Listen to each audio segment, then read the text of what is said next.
Greetings and salutations. Thank you for lending an ear to the Voice of the Times this Tuesday, August 10, 2021. For today's editorial, the moral dilemma U.S. faces in Afghanistan. Afghanistan is about to open another turbulent chapter in its war-scarred saga. In the weeks after U.S. and other North Atlantic Treaty Organization or NATO forces began pulling out its troops from Afghanistan, the Taliban has made major advances in its campaign to regain control of the country. The militants have seized at least 5 provincial capitals after reoccupying smaller towns and villages in the countryside. The Afghan army has been making a valiant effort to defend some key cities, but even its senior officers admit they do not know how long they can hold out. A pall of anxiety hangs over Kabul as residents make frenzied preparations to flee the capital. International relief agencies are bracing for a humanitarian crisis as thousands of civilians stream their way out of Afghanistan and thousands more are displaced by the fighting. What is startling is the speed with which events are developing in Afghanistan. Just last April, U.S. President Joe Biden announced all U.S. and allied troops would leave by September 11 after 20 years of military operations in Afghanistan. The withdrawal has been referred to as a retrograde zero, a euphemism to mask what many observers consider as a hasty retreat. Desperate efforts by the Kabul government to work out a peace deal with the Taliban have fallen by the wayside, and now it must fend for itself.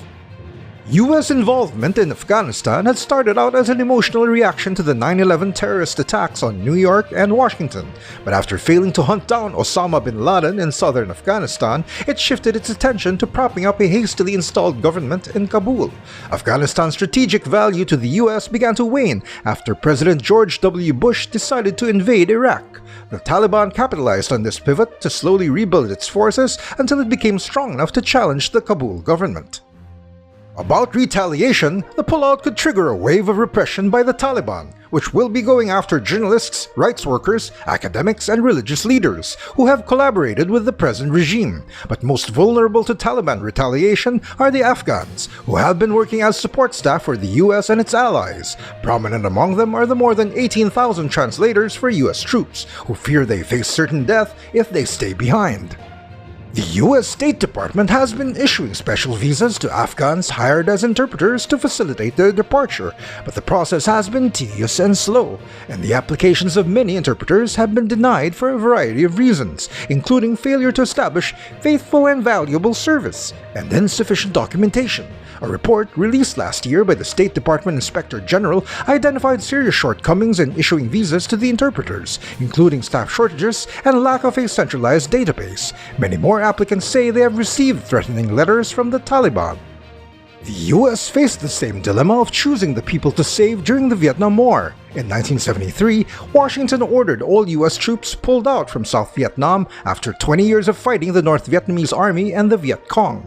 Millions of South Vietnamese feared they would be targets for repression and scrambled to seek asylum in the U.S. and other countries willing to take them in.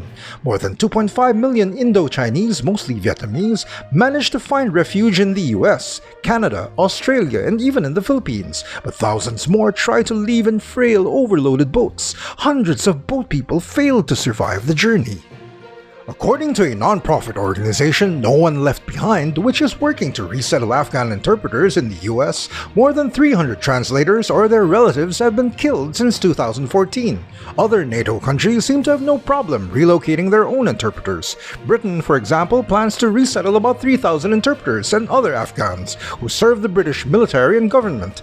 Washington need not be reminded of its moral obligation to look after the people who put their lives on the line in serving U.S. interests.